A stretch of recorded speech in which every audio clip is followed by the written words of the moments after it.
Warahmatullahi wabarakatuh. Perkenalkan, nama saya Haidir Ghazali dengan NIM 2310911310027. Kali ini saya akan menjelaskan tentang nervus cranialis, yaitu nervus yang berada di bagian kranial. Jadi dia ada 12 pasang. Yang pertama adalah nervus olfactorius yang berfungsi sebagai sensoris. Lokasinya terletak di bagian atas rongga hidung. Saraf ini bertanggung jawab untuk fungsi penciuman. Nervus olfactorius ini membawa impuls sensorik dari sel-sel reseptor penciuman pada hidung lalu menuju bulbus olfactorius di otak. Di mana sinyal ini oleh reseptor akan diterjemahkan. Yang kedua itu ada nervus opticus, yaitu nervus untuk saraf penglihatan. Dia berfungsi sebagai sensoris. Dia lokasinya di retina mata. Jadi nervus opticus ini membawa informasi visual dari retina ke otak. Setelah keluar dari mata, saraf ini akan berjalan melalui kiasma optik, di mana sebagian serabut saraf bersilang menuju talamus dan kemudian diteruskan ke korteks visual di lobus occipital untuk diproses sebagai penglihatan. Nervus ketiga itu adalah nervus olfactorius. Dia juga berfungsi sebagai motoris, yaitu sebagai fungsi pergerakan dari mata. Dia letaknya di otak tengah atau mesenvalon. Nervus oculomotoris ini dia mempersarapi sebagian besar otot-otot ekstraokular yang menggerakkan bola mata, termasuk otot rectus superior, rectus inferior, rectus medial, dan obliquus inferior. Selain itu, saraf ini juga berfungsi dalam mengontrol kontraksi pupil dan akomodasi lensa untuk fokus pada penglihatan dekat. Yang keempat itu ada nervus trochlearis. Dia juga berfungsi sebagai saraf penggerak mata. Dia berasal dari otak tengah. Nervus trochlearis ini mempersarapi otot obliquus superior yang memungkinkan mata melakukan gerakan rotasi ke bawah dan ke samping. Jadi ini satu-satunya saraf kranial yang keluar dari bagian belakang otak dan yang terpanjang dari semua saraf kranial. Selanjutnya ada nervus trigeminus. Jadi kita sudah sampai ke saraf nomor 5. Dia fungsinya sensoris dan motoris. Dia lokasinya di pons. Nervus trigeminus ini adalah saraf kranial yang terbesar dan memiliki 3 cabang utama, yaitu ophthalmicus atau biasa disebut V1, memberikan sensasi ke kulit di sekitar mata, dahi, dan bagian atas hidung. Jadi setelah itu ada maxillaris, yaitu memberikan sensasi pada pipi, bagian tengah wajah, dan gigi atas. Setelah itu ada mandibularis atau bisa disebut V3, memberikan sensasi ke rahang bawah dan juga menginervasi otot-otot atau mempersarapi otot-otot yang berfungsi untuk mengunyah. Yang keenam ada nervus abducens, yaitu saraf penggerak mata. Fungsinya motoris, dia asalnya dari pons juga. Jadi nervus abducens menginervasi otot rectus lateral yang bertanggung jawab untuk menggerakkan bola mata ke arah lateral atau menjauh dari titik tengah. Untuk ketujuh ini ada nervus facialis, yaitu saraf nervus atau saraf pada wajah. Dia fungsinya sensoris dan motoris, asalnya juga dari pons. Nervus facialis ini berperan dalam mengontrol ekspresi wajah dengan inervasi otot-otot wajah atau mempersarapi otot-otot wajah. Jadi saraf ini mengirimkan sensasi dari 2/3 bagian depan lidah dan juga mengontrol kelenjar air mata dan kelenjar ludah. Jadi rasa manis dan rasa asin dan gurih itu fungsinya atau rasanya itu didapatkan dari nervus facialis, yaitu ada nervus vestibulocochlearis, yaitu saraf pendengaran dan keseimbangan. Jadi fungsinya itu sebagai sensoris. Nah, lokasinya itu berasal dari medula oblongata. Saraf vestibulocochlearis atau nervus vestibulocochlearis ini ada dua komponen utama. Dia mengirimkan informasi tentang keseimbangan dan posisi kepala dari telinga dalam ke otak, dan juga dia mengirimkan sinyal pendengaran dari koklea di telinga dalam ke otak untuk diolah sebagai suara. Yaitu ada nervus glossopharyngeus, yaitu saraf lidah dan tenggorokan. Dia berfungsi sebagai sensoris dan juga motoris, berasal dari medula oblongata. Dia itu memberikan sensasi rasa dari sepertiga bagian lidah dan menginervasi otot-otot di faring yang berfungsi dalam menelan. Selain itu, saraf ini membantu dalam mengatur tekanan darah melalui baroreseptor di sinus carotis. Jadi setelah itu ada nervus vagus yang berfungsi sebagai sensoris dan motoris. Dia juga berasal dari medula oblongata.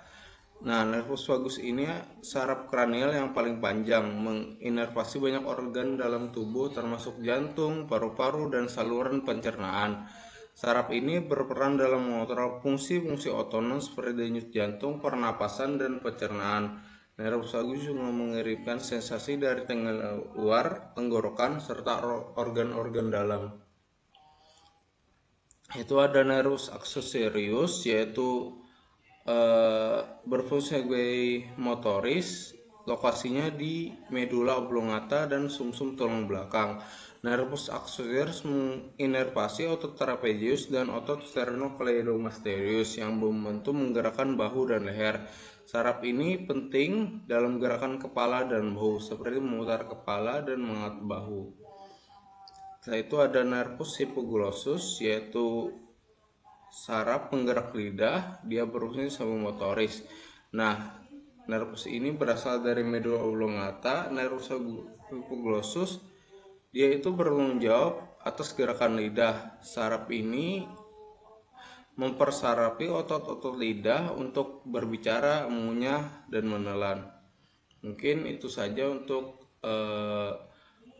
saraf 12 pasang saraf kranial beserta fungsinya. Terima kasih. Setelah itu saya akan menjelaskan tentang anatomi mata. Jadi mata itu adalah organ yang bertanggung jawab atas penglihatan, salah satu indera yang sangat penting pada manusia yang termasuk dalam panca indera. Tapi untuk sebenarnya indera pada manusia itu lebih dari 5. Tapi tentu pada kali ini kita akan belajar panca indera itu saja, terkhususnya pada bagian mata. Nah, untuk anatomi eksternal mata, di bagian luar ada aparat lakrimal. Dia bertanggung jawab untuk memproduksi dan mengeluarkan air mata. Air mata berfungsi untuk menjaga kelembapan dan membersihkan permukaan mata dari debu atau kotoran. Ya, setelah itu ada otot-otot bola mata. Jadi ada 6 otot yang mengontrol gerakan mata. Otot-otot ini diinervasi oleh saraf-saraf kranial seperti yang sudah disebutkan sebelumnya untuk pergerakan mata ke berbagai arah. Mata juga terdiri dari 3 lapisan utama yang disebut tuniks, yaitu pertama ada fibrous tunik atau lapisan serat. Jadi dia adalah lapisan terluar mata yang meliputi kornea, yaitu lapisan bening di depan mata yang berfungsi memfokuskan cahaya, dan sklera bagian putih yang memberikan struktur dan perlindungan. Setelah itu ada vascular tunik, yaitu lapisan tengah yang kayakan pembuluh darah terdiri dari koloid, yaitu lapisan pigmen yang membantu mengurangi pantulan cahaya di dalam mata. Yaitu ada badan siliaris yang termasuk otot siliaris yang mengontrol ketebalan lensa untuk proses fokus penglihatan. Jadi, itu ada bagian iris, yaitu bagian berwarna pada mata yang mengontrol ukuran pupil dan mengatur jumlah cahaya yang masuk ke mata. Ada bagian nervus tunik atau lapisan saraf. Nah, ini adalah lapisan terdalam yang mengandung retina yang terdiri dari sel-sel fotoreseptor, yaitu sel batang dan kerucut yang mendeteksi cahaya dan mengirimkan sinyal visual ke otak. Untuk sel batang, dia akan mengontrol gelap dan terangnya cahaya, sedangkan untuk sel kerucut dia akan menerjemahkan warna. Untuk lensa, dia memiliki proses akomodasi. Nah, lensa mata itu adalah struktur transparan yang berfungsi memfokuskan cahaya ke retina. Lensa dapat berubah bentuk melalui proses akomodasi, yaitu penyesuaian ketebalan lensa untuk melihat objek dekat atau jauh. Nah, akomodasi untuk penglihatan dekat, dia akan otot siliaris ini akan berkontraksi, setelah itu badan siliaris akan menarik ke depan dan ke dalam. Dia akan mengurai ketegangan pada ligamen suspensori sehingga lensa menjadi lebih tebal. Untuk penglihatan jauh, otot siliaris sebaliknya dia akan rileks. Badan siliaris kembali ke posisi semula dan ligamen suspensori dia akan menjadi lebih tegang sehingga lensa menjadi lebih tipis. Untuk mata, dia memiliki cairan aqueous humor yang diproduksi oleh proses siliaris dan mengalir melalui ruang posterior ke ruang anterior, kemudian diserap kembali oleh canals clamp. Jika cairan ini tidak terserap dengan baik, bisa terjadi peningkatan tekanan intraokular yang disebut sebagai glaukoma. Jadi, untuk penglihatan dia memiliki jalur-jalur. Nah, jalurnya ini adalah pertama, cahaya masuk ke mata melalui kornea dan melewati beberapa media transparan sebelum mencapai retina. Yang pertama, dia akan melewati konjungtiva bulbar.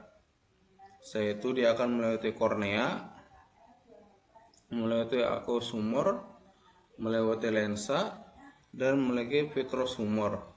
Sinyal yang dihasilkan oleh fotoreseptor adalah sel batang dan kerucut di retina akan melewati beberapa lapisan sel saraf sebelum membentuk saraf optik yang mengirimkan informasi visual ke otak.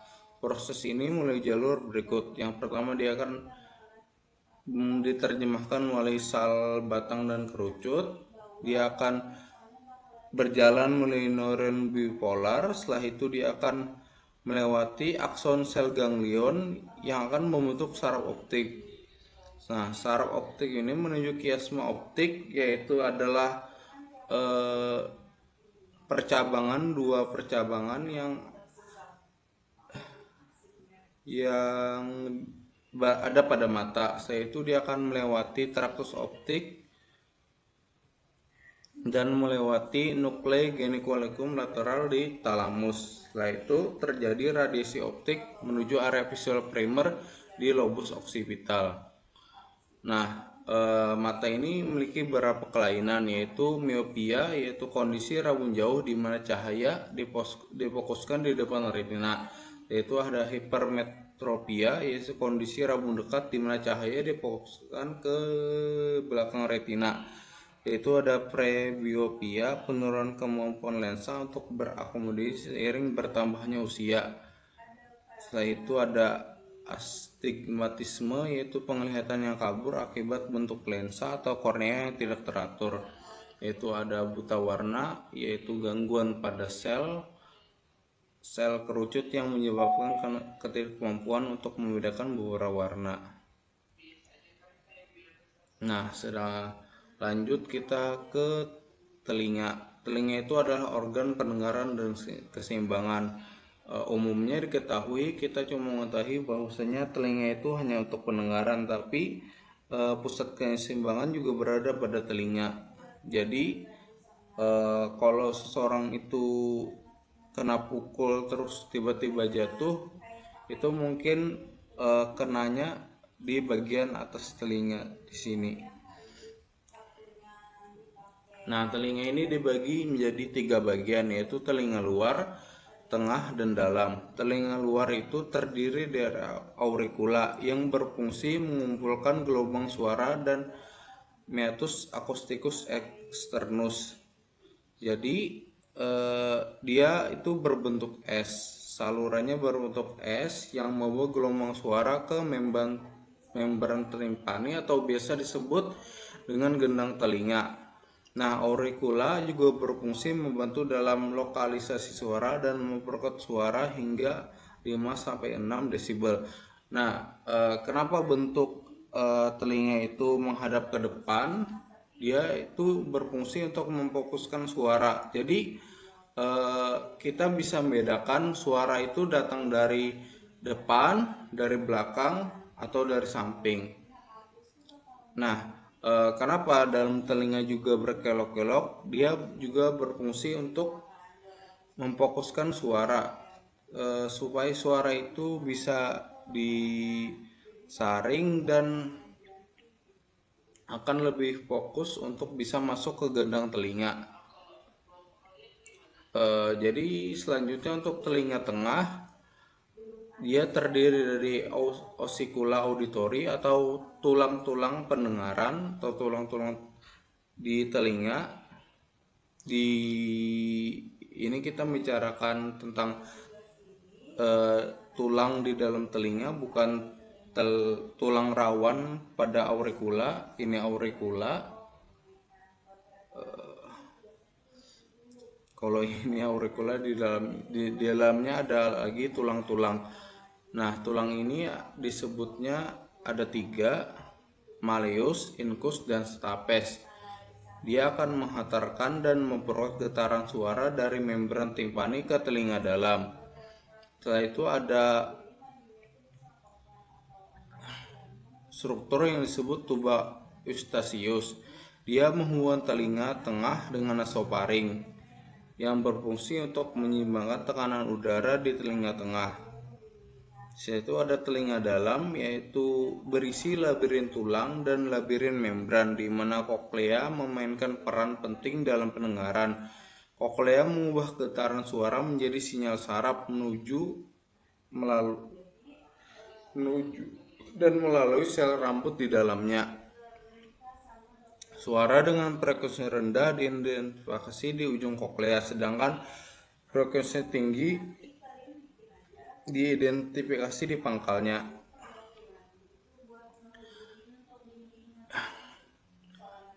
Jadi ada jalur auditory atau hearing pathway, yaitu jalur pendengaran. Jadi energi akustik yang diterima oleh telinga melalui pina diteruskan ke, pertama dia akan melewati membran timpani, setelah itu ke tulang-tulang pendengaran yang 3 tadi, malleus, incus, stapes, yaitu pada oval window. Setelah itu melewat lagi ke perilim di skala vestibuli, yaitu dia akan lewat lagi di endolim di membran basilar. Setelah itu dia akan mengaktifasi sel rambut di koklea. Nah, sinyal dari sel rambut ini dia akan diteruskan ke saraf koklearis dan dikirim ke otak untuk diolah sebagai suara di lobus temporal. Setelah itu kita akan lanjut ke indera penciuman. Jadi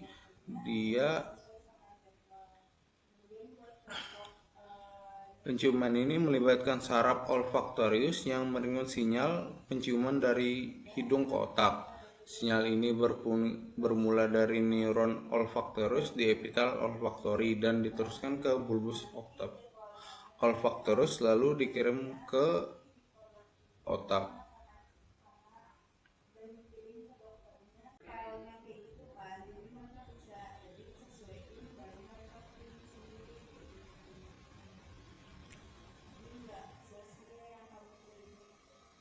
Jadi setelah itu kita akan lanjut ke sistem saraf pusat. Jadi sistem saraf pusat ini bertanggung jawab atas pengolahan informasi yang diterima dari sistem saraf perifer dan mengkoordinasikan respon tubuh terhadap rangsangan internal maupun eksternal. Jadi fungsi-fungsinya seperti berpikir, merasakan, bergerak, mengendalikan emosi, dan fungsi-fungsi otonom seperti detak jantung, pernapasan, dan pencernaan itu dikendalikan oleh sistem saraf pusat. Sistem saraf pusat terdiri dari otak, yaitu bagian organ yang sangat kompleks dan merupakan pusat kendali utama pada tubuh. Otak ini juga dibagi menjadi beberapa bagian utama. Pertama ada cerebrum, yaitu otak besar. Nah, otak besar ini bertanggung jawab untuk sebagian besar fungsi kognitif dan sensoris, yang dibagi menjadi dua belahan, otak kiri dan kanan, atau bisa disebut dengan dua hemisfer, dan 4 lobus utama. Dia memiliki lobus frontalis, yaitu bagian otak yang mengontrol dan juga berfungsi sebagai fungsi kognitif, misalnya untuk pengambilan keputusan, pemecahan masalah, kontrol motorik, dan ekspresi bahasa. Dia juga memiliki lobus parietalis yang bertanggung jawab atas pengolahan informasi sensorik seperti sentuhan, rasa, dan persepsi spasial. Lobus occipitalis ini adalah lobus yang bertanggung jawab atas penglihatan, jadi dia mengolah informasi visual. Sedangkan untuk lobus yang terakhir, lobus temporalis, dia itu berfungsi untuk mengolah informasi pendengaran dan bahasa, dan juga terkait dengan memori. Mesencephalon atau otak tengah adalah bagian dari batang otak yang menghubungkan otak besar dengan otak kecil dan sumsum tulang belakang. Otak tengah berperan dalam mengontrol gerakan mata dan pendengaran serta membantu menjaga kewaspadaan.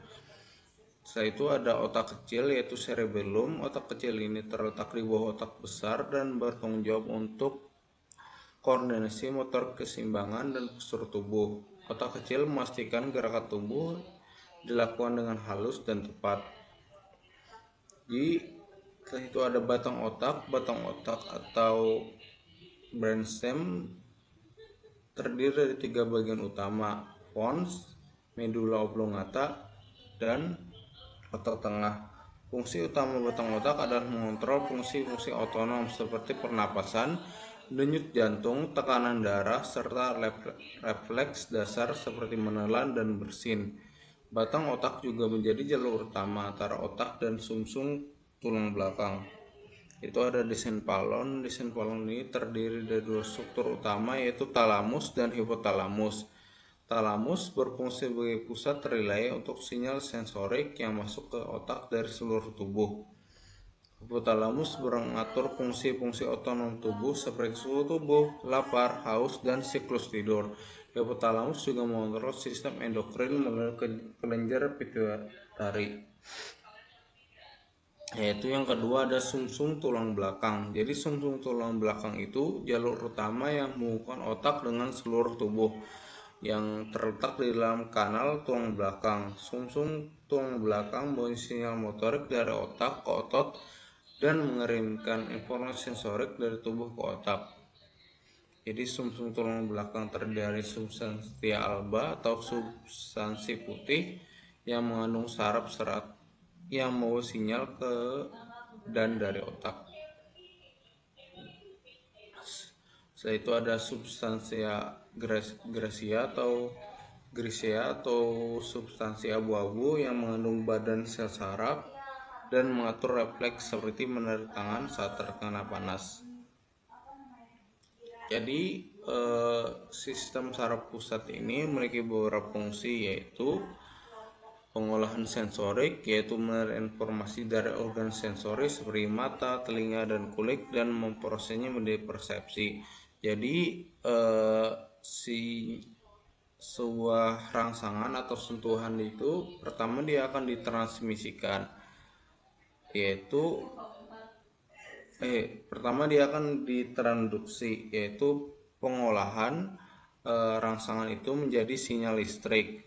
Setelah itu dia akan ditransmisikan, yaitu perjalanan dari transduksi ke modulasi. Jadi transmisi ini adalah seperti misalnya sesuatu yang lewat itu, atau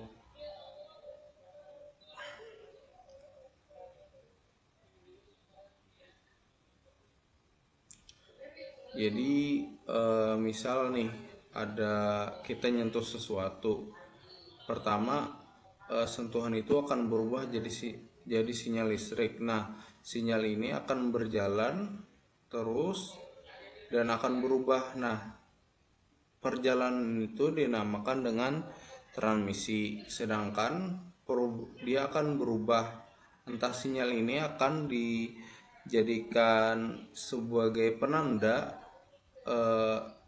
rangsangan ini ditambah atau dikurangi rasanya. Nah, setelah diubah itu dia akan berubah menjadi persepsi. Jadi persepsi ini adalah gabungan dari transduksi, transmisi, dan modulasi. Dia akan menyesuaikan juga dengan pengalaman orang itu. Misal orang itu pernah trauma terkena sesuatu yang panas, mungkin dia akan melakukan refleks atau waktu reaksinya lebih cepat daripada orang yang tidak memiliki trauma. Yaitu sistem saraf pusat juga memiliki koordinasi motorik. Jadi dia mengontrol gerakan otot rangka, termasuk gerakan yang disadari atau refleks. Jadi ada gerakan volunteer, yaitu gerakan disadari atau refleks.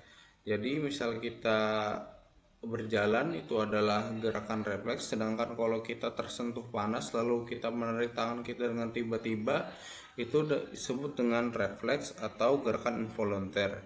Yaitu dia meliputi fungsi kognitif, yaitu meliputi proses berpikir, belajar, mengingat sesuatu, atau menyusun memori dan pemecahan masalah. Itu dia memiliki fungsi otonom, yaitu fungsi dari beberapa bagian tubuh, bagian vital yang tidak disadari, seperti denyut jantung, pencernaan, dan pernapasan. Juga meliputi produksi cairan-cairan di dalam tubuh seperti air mata dan lain-lain. Nah, sistem saraf pusat juga memiliki beberapa kelainan, yaitu kelainan pada gangguan pada sistem saraf pusat, yaitu meliputi kemampuan motorik hingga fungsi kognitif. Pertama, dia ada stroke. Nah, stroke ini disebabkan gangguan aliran darah ke otak, baik karena penyumbatan atau pendarahan. Nah, gejalanya itu kelemahan mendadak atau kelumpuhan di satu sisi tubuh, kesulitan berbicara, hilangnya koordinasi, dan penglihatan kabur. Dampaknya, stroke dapat menyebabkan kerusakan otak yang permanen jika tidak segera ditangani, termasuk gangguan motorik, kognitif, atau berbicara. Setelah itu ada sklerosis ganda, yaitu penyakit autoimun di mana sistem imun tubuh menyerang mielin, lapisan pelindung saraf di otak, dan sumsum tulang belakang. Gejalanya adalah kelemahan otot, kesulitan bergerak, gangguan penglihatan, serta kelelahan. Dampaknya, dia akan mengalami kehilangan fungsi motorik dan sensorik secara bertahap, dan pada kasus parah dia dapat menyebabkan kelumpuhan. Jadi setelah itu ada Parkinson disease, yaitu kehilangan sel-sel saraf penghasil dopamin di otak, terutama di substansia nigra. Jadi dia akan mengalami tremor, kekakuan otot, gerakan lambat, dan gangguan keseimbangan. Dampak dari penyakit ini menyebabkan kesulitan bergerak dan pada akhirnya bisa mempengaruhi kemampuan berbicara dan menelan. Yaitu ada penyakit Alzheimer, yaitu degenerasi sel-sel pada otak yang menyebabkan penurunan fungsi kognitif secara bertahap. Gejalanya ada hilangnya memori jangka pendek, kesulitan berpikir, perubahan perilaku, dan disorientasi. Nah, pada stadium lanjut, Alzheimer ini menyebabkan kemampuan total dalam menjalankan aktivitas sehari-hari. Setelah itu ada epilepsi, yaitu penyebabnya itu aktivitas listrik yang tidak normal pada otak, yang seringkali tidak diketahui penyebab pastinya. Gejalanya itu ada kejang berulang yang bisa berupa gerakan tubuh tidak terkendali, hilangnya kesadaran, atau sensasi aneh. Dampaknya, jika tidak diobati, epilepsi bisa menyebabkan cedera akibat kejang yang tiba-tiba dan parah. Yaitu ada meningitis, yaitu infeksi pada meninges, yaitu selaput pelindung otak dan sumsum tulang belakang yang disebabkan bisa oleh bakteri, virus, atau jamur. Gejalanya itu ada demam tinggi, sakit kepala, leher kaku, dan kepekaan terhadap cahaya. Setelah itu ada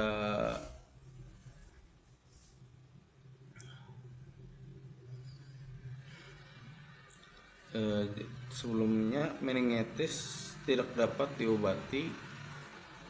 Meningitis jika tidak diobati dapat menyebabkan kerusakan otak, kehilangan pendengaran, dan bahkan kematian. Yaitu ada tumor otak, yaitu pertumbuhan sel-sel abnormal di otak, bisa berupa tumor jinak atau ganas.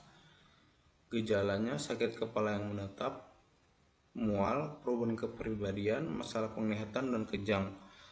Tumor otak dapat merusak struktur otak, menyebabkan gangguan fungsi yang tergantung pada lokasi tumor.